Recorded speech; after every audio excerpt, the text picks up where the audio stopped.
Hi guys, welcome to another episode of Love and Confetti. This time is finally different because we're finally together. Finally podcasting together after almost 3 years of being apart and just doing it over Zoom. That was a nightmare. Yeah, that was so hard. I think that's like the reason why we took a break for a long time. It was kind of hassle, honestly, to like record remotely and then having to edit separate clips and separate audios remotely. But now I think it's gonna be easier because we're together. Yeah, we're in It's person. much easier now. I think one of my biggest like frustrations is recording over Zoom and you have like that split second of silence and waiting for the other person to talk so then it doesn't flow as smoothly. Yeah, not to mention the connection problems we Yeah, had. That was yeah. a nightmare too. Yeah, that was really annoying. Yeah. But now it's Well, more Yeah. than us being happy that we can finally podcast together, it's we're finally happy together. we're finally together. Yeah. Because LDR was really a nightmare for us in many Yeah. ways. But and- it's not that hard. No, we made it. We try to keep it as we try to be strong. Mhm. We tried to be communicative. We always Yeah. made sure that we had constant talks every night. The schedule was a bit hard though because of the time difference. Mhm. I would sleep at 4 or 5 in the morning, Mhm. waiting for her to wake up and stuff, and vice versa. She'd sleep super late. Mhm. I'd probably start my day super late as well because I think she slept around my 6 p.m. So many times either I was at work or I couldn't really start my work because I was talking to her. But in many ways, we would try to make it work. We had a hard time and we had some fights. We Yeah. had some issues. Okay, but overall, like 1 to 10, how hard did you think LDR would be, and then how hard was it in reality for you? So I expected it to be much worse. Yeah. LDR. Same. Like I had a very bleak expectation because I've been in other LDR relationships before and they were all very difficult. And when we finally got into LDR, I was like, oh, it's not that bad, Mhm. But I think the thing we missed the most was being physically close to each other, and the time difference was very difficult. I think Mhm. for many days we've had problems with that. We fought about our time differences. I know you Yeah. got upset with my schedule, but in reality, my schedule was kind of adjusting to your schedule as well. Yeah. I would say like I expected it to be like super hard and be like this being my first relationship and it being LDR for like over the course of how many years. I think I expected it to be much worse, but it wasn't as bad as I thought it would. And I feel like we did it pretty well. Like we didn't go through days or weeks or we didn't take breaks in a We relationship. never had a break. We- Not we- a single yeah, day. No. we didn't have like a day we were fighting. I mean, Yeah. like we fought and then We'd it make wouldn't up. it wouldn't last a whole day or Yeah, anything. we'd always try to We make it a didn't have- point to make up with each other to make sure that we didn't end the day Yeah. in a fight, right? And then we didn't go through like days of like not talking. You know how other couples, even if they're in person, Yeah. they just they're kind of dead over chat. Never had that. Mm-hmm. I don't think we ever went through a day without video calling. I think a couple, but like it was under extreme circumstances. For example, I think during the typhoon.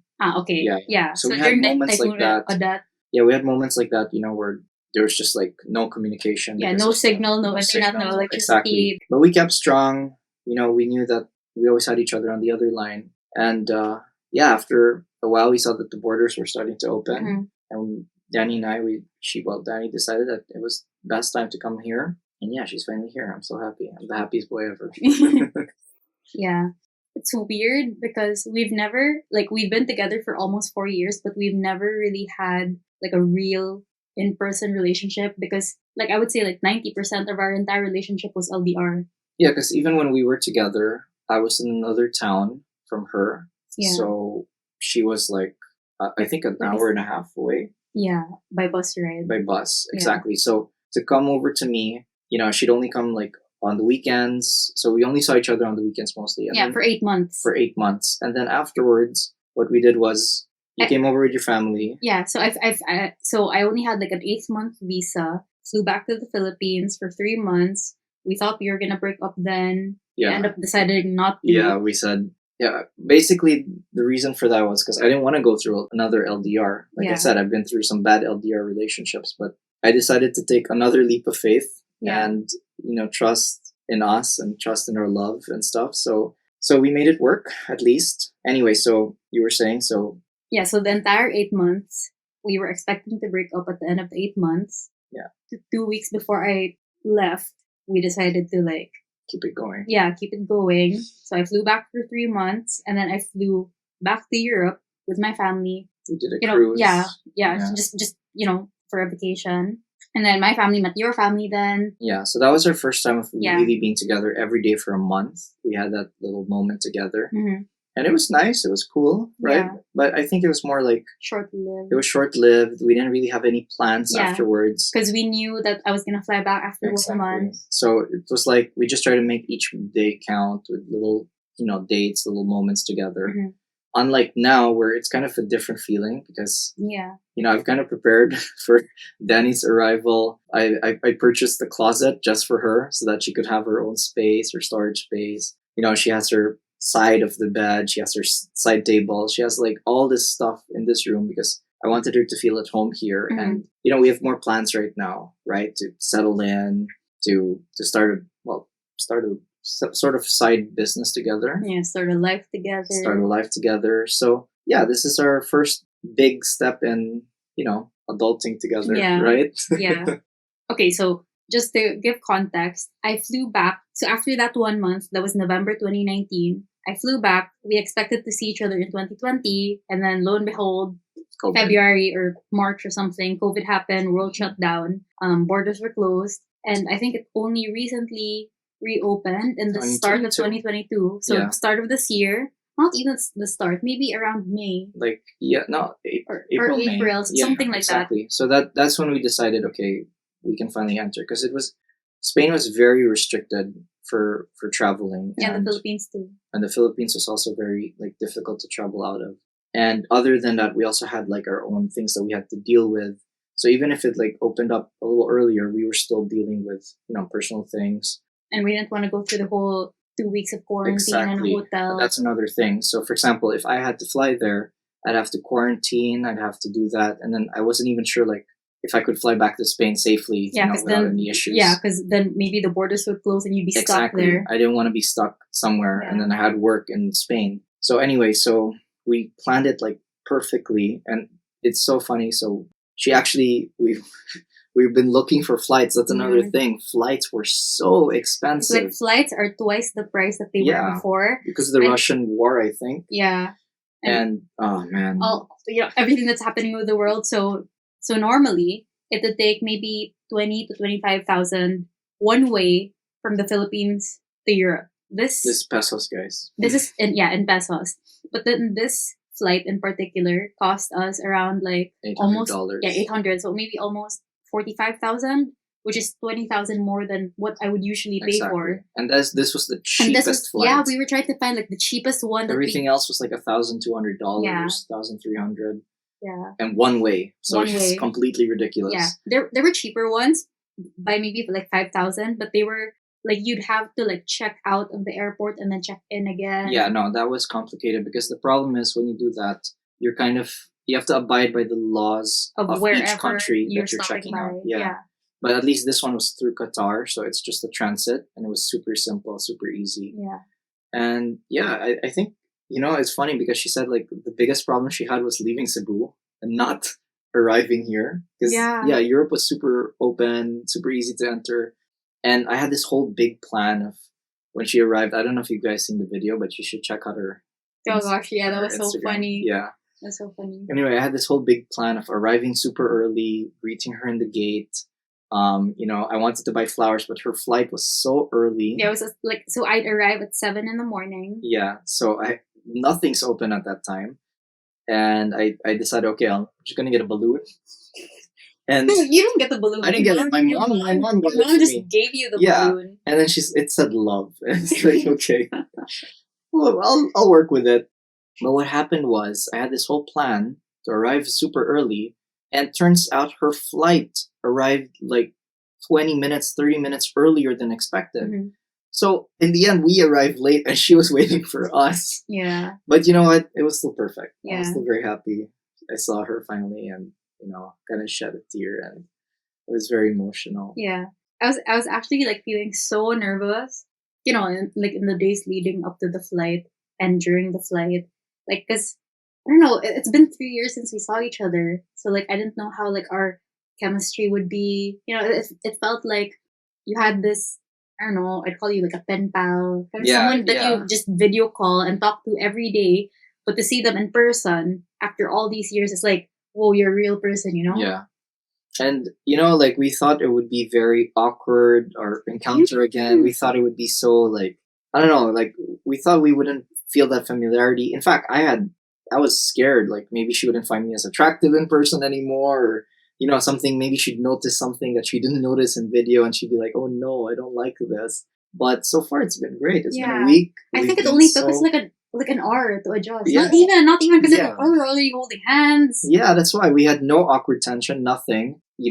A week later, we're like super comfy with each other. We've been familiar with each other, and I don't know. It feels like home. Like nothing ever changed. It feels like she never left. That's the most amazing part. So weird. It's so weird. It's like the 3 years that even passed by. Yeah. So it's like you time travel. Yeah, that's the feeling. Yeah, exactly. I agree. It's weird because like you're so familiar with this person, but you only see them on screen. So when you see them in person, it feels like you're a stranger, kind of like a storybook character come to life, and you're supposed to like be lovey-dovey because that's how you are in call. Yeah. But it's so like unfamiliar. Yeah. You know what I mean? Like it's so weird because the first time that we did LDR, I came back for a month. The first time we saw each other, it was so awkward. Like there was this like it wasn't awkward. Like we forced. We pushed through the awkwardness. Yeah, we pushed through it. When we saw each other and ran to each other and hugged each other, like, okay, like, this is kind of weird. I think it was also because it was a different, like, we were under different circumstances. You were there with your family. Yeah, but I didn't see you when I saw you, like, when I met you. Yeah. I came down, my family wasn't there. But it's it's still because you were with your family. I mean, that could be a factor. Yeah. Because, I don't know, like, this one felt like, like the original, like the first time we've known each other. Because remember, it was always you coming over to me with my family, you staying with my fam. So it felt like it was more familiar, like, like how we were when we first started dating. So I guess that instance was a little bit strange because you were on a cruise with your fam, you had like this whole thing planned out.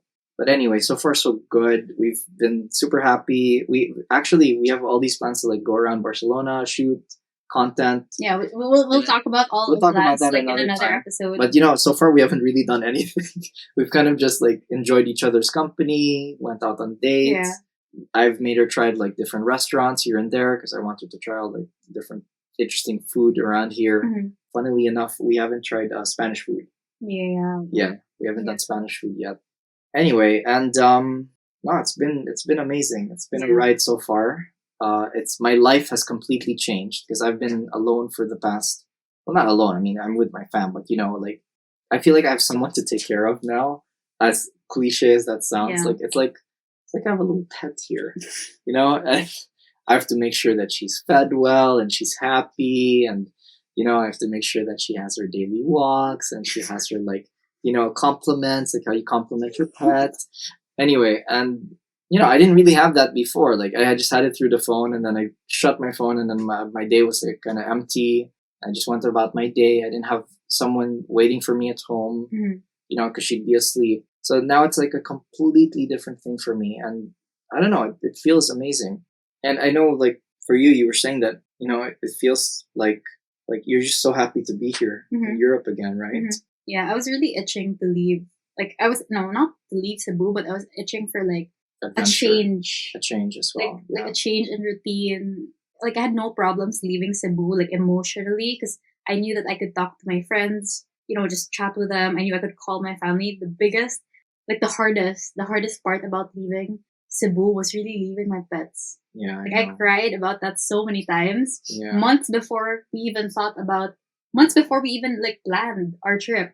We were crying about pets even before you had pets. Yeah, it's so funny. Yeah. So every time there was like something remotely related to like me leaving my pets, I would cry. Like not cry, shed a tear, a little here, little there. To be like, no, really cry. Yeah, so that was really hard. And I think the difference was I would get emotional about her coming, and you'd always get emotional about like our relationship, about me. Yeah, I remember when when I found out that she already landed in Doha in Qatar. I don't know why, but suddenly I just started to cry so much because it felt real. Like this was really, really happening finally. Because, like she leaves Cebu, okay, but she lands in Doha. Like, oh no, this is really happening. This is like wake up call. Like, okay, she's coming, she's coming. Prepare for her. And I'm just so like, it still feels surreal that this has happened. Because, we really, really fought for this. And, if you think about it, in a way, COVID made us stronger. It brought us closer to each other because, we've had to go through a very big hardship. Now, would I want to go through that again? No, but I still would with you, because I know we can do it. Yeah. I would say that like the LDR really strengthened us in a way where our communication is so strong. And I think it really strengthened like us being honest with each other and telling each other like everything. Yeah, but that's true. Yeah, like really light stuff, but also like the really deep stuff because you have to get through that to resolve a fight. Of course. Or for example, if I had to tell you why I was mad, I'd have to like really look for like the root cause of why I'd be mad at you. It's not about like, for example, like, oh, I'm mad because you like that girl's photos. It had to be, I'm mad because you liking someone else's photos made me feel insecure. Something like that. So see, it's not even like shallow. It's like it's a lot of self-awareness. Yeah, we had a lot of vulnerability. Exactly. A lot of self-reflection of, why we felt a certain way. Yeah. And it built our communication. We were able to communicate. Yeah. And the best part is we were able to listen to each other's problems. We never shut each other off. We never said, okay, I don't have time for this. No, we always made it a point to stay on the phone. To stay on the phone, to fix our problems, to listen to the problems, and to resolve it, in a mature way. Yeah, and we've never had like fights where we'd kind of be yelling at each other. Yeah. It's always like really calm. Yeah. I hope we don't have that when we're in person. And I guess, these are things that this is the new adventure for us. Like the new things like we're going to learn. Exactly. Each other. We're going to discover new things about each other and good and bad. And of course, if we want to make this work, we have to power through it and do our best to understand each other. Yeah. Right? Yeah.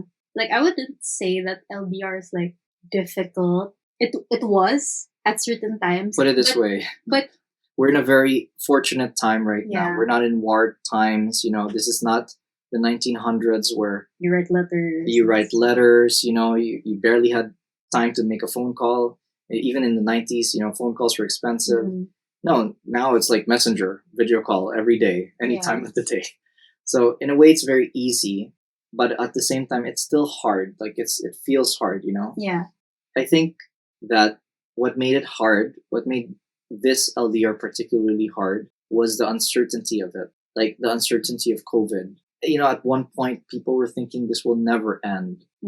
This pandemic would never end. It would still keep going. The world will still continue to be closed down. And it took us a while to like finally get over that fear of COVID because I think everyone kind of developed that. And eventually we started to see things open up. So there was hope. So in a way it got better. But the first year was, I think, really hard. The first year of LDR. I'm trying to like remember how I felt then. It's kind of a blur to me now, No, but I know out of everyone you were affected more. Like between the two of us. Because you felt more uncertain, like what was going to happen, how are we going to make it work, and when are you coming? You kept saying, when are you coming? Yeah, it was mostly that. Like, I would pick not that I would pick a fight, but that's what I would be the most upset about because we'd have plans that, for example, okay, by the end of 2020 we're gonna see each other. End of 2020 happened. Yes, still haven't seen each other. Kind of like that. Okay, 2021, let's see each other. But the thing is, and we kept moving it and moving it and moving it. And I was like, when are we ever going to see each other? It really wasn't up to us. It was up to the world because we couldn't have chosen when the borders opened, right? And I think you kind of let out your frustration on me because you kind of made it about me at one point. No, I made it about you because like we'd always planned that you would fly over. I know. And so it was like on you to fly. I know, but a lot changed. For example, like it would have been perfect when I was in the south of Spain in Estepona. I could have probably done it. But the thing is, like around, I'd say 2021, we decided, my family and I, that we'd move to Barcelona instead. So I had this whole new life to start in Barcelona. And I couldn't just like take off and leave because I literally just started planting my feet in Barcelona. So, there's like a lot going on, and at that moment, I really couldn't have flown to the Philippines, and at the same time, the Philippines was closed. Mhm. It was not open for tourists. I think just for Filipinos, I needed to renew my Filipino passport. And then there was like quarantine, which apparently in the Philippines is very expensive. You have to go to these quarantine hotels. Not Right. sure. Yeah, well, Never anyway, done it. I researched, and it was like super expensive at the time. Yeah, so we decided to keep postponing, and I know you were frustrated, right? But in the end, if you look at it, like these past 2 months, everything has been smooth sailing. We really waited for the perfect time. And ever since that, the day we got the ticket, it's just been smooth sailing. Your visa got accepted, no PCR test problems. Mhm. The borders were like super easy to cross Mhm. into. So like everything has been super, super smooth. And I think it's, because we really waited for the right moment. Mhm. But of course, there were frustrations, right? Yeah. There were frustrations. So I wouldn't say like LDR was difficult in that like I'd be crying every day. That kind of LDR Mhm. where you're just like miserable because you're alone. I'd say we had it pretty easy because I didn't go through my day sad. I went through my day like happy, and then at the end of the day I talked to you, I'm happy. Mhm. Like I didn't go through a phase of like sadness or Mhm. anything. So that's why I'm saying like it's not as difficult. Mhm. But I think something that really contributed to that was that because we were so open with each other and like we really developed like that. I don't know. Like I really Trust. I feel like it's the communication is a trust Mhm. that I know you're not like doing anything behind my back. Yeah, that's Like actually a big thing because like with most people I know, I've had friends also who've broken up with their partners. There's always that uncertainty: is he seeing someone else? Is Mhm. she seeing someone else? And I've had that in my past LDRs as well. But with Danny, nothing. I've never felt Yeah. that she was seeing someone else. She's Yeah. with her dogs. She's at home. She's happy all the time. And every time she calls me, she's looking forward to talking to me. Mhm. And I know you didn't think that way too, because well, first of all, you took up a lot of my time. And on top of that, I was just a busy guy. I was just working hard. And yeah, we just have that trust for each other. Like, we know that we're not just fooling around Mhm. and double crossing each other and all that. I think also because our routines were so predictable, where like every day at this time we talk. Mhm. We talk from this time until this time Mhm. every single day. Mhm. Not a lot of people have that. Yeah. It's a lot of, hey, I have a meeting today. Sorry, can't talk. Yeah. The next day, conversation's kind of dead. Something like that. Yeah. So we always had that. Like we had like that stability in Yeah. in a very like unstable time. Or Yeah. whatever. Anyway, so I'm just very happy that Yeah. we finally reunited. We're gonna try to do this podcast as often as we can. Hopefully every week. Hopefully every week, but for now, let us enjoy our time with each other, guys. Be a little patient. We're still learning things about each other again, and we'll update you on our plans next time on the next episode. Mhm. But for now, this is just kind of like a recap of our journey together Yeah. up until this point. And well, guys, we're reunited. We're super happy. Okay, before we go, biggest tip for anyone doing LDR. Biggest tip for anyone doing LDR is communicate, guys. Like, Yeah. that's the biggest thing. Like, just make time to talk to your partner. And even if you don't have the time to talk, like on the phone, write them letters, always take But time keep it of your day. spicy. Yeah, exactly. Keep it spicy. Keep them, happy. Yeah. And please don't like assume the worst in your No. partner, because that's really bad. Like, if you just assume that your partner's doing something awful behind your back because you're insecure about yourself, reflect first on yourself. Is your partner really doing that, or is that because you have an insecurity chip, right? So make sure to pay attention to that, guys. And Also, I'd say try as much as possible to work on yourself. Yeah. So that you have something else other than the relationship that's keeping you busy. exactly. Because, for example, if I spent my entire day waiting to talk to you, Yeah. then I'd be miserable. Exactly. But No, I because agree. we both have. Keep yourselves busy. You have your life, guys. Your life is not your partner, but you can share your life with your partner. Mhm. And I think that's an important thing to remember. So anyway, we're finally together. We're super happy, guys. Thank you for listening to the podcast. And for the people watching the video, that was just one kiss. And guys, again, thank you so much. Thank you for being part of our journey. I know we don't post often enough because it was kind of difficult over the phone and everything, but we're here, guys. We're finally together, And I hope you guys can continue to be a part of our adventures together, and we'll update you on the next episode. Bye, guys. Thanks Take for care. listening. Bye. Thanks for listening.